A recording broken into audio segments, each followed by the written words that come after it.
Hey, good morning. This is Jason with Travis Adventures.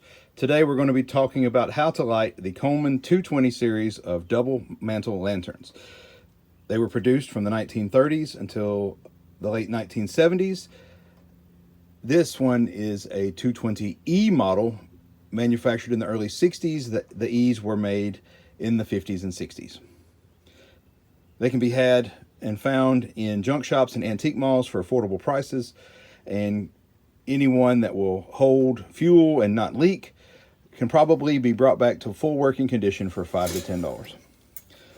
To start to light, we start with the pump. There is a valve inside that holds pressure on the bottom of the valve, the bottom of the pump.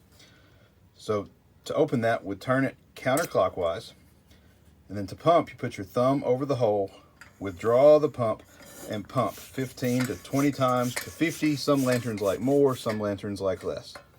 To close that valve, you turn it back to the right so it holds pressure. And we move around to our clean out valve. This is a pricker, a wire pricker that cleans out the gas jet port in case your fuel has rust or dirt or debris or trash in it. You turn this a few times. Either way, left or right. Up is clean and down is run. This is our main control valve. It has 3 positions: off, on, and instant light. The instant light feature controls the fuel air mixture to make it easier to light when it's cold, when the lantern is cold. So you see our arrow pointing up, that's at 12 o'clock. We turn that arrow to the 9 o'clock position. Listen for it to gurgle. Whoo, beautiful. Sometimes they hiss for a minute, and you wait for the gurgle and you give it the light. This one is already semi-warm and I've been running it a few minutes. Listen for the hiss. If it starts to have trouble, you turn the control valve again. I think this one's going to be just fine. Give it a few seconds to heat up in the instant light mode.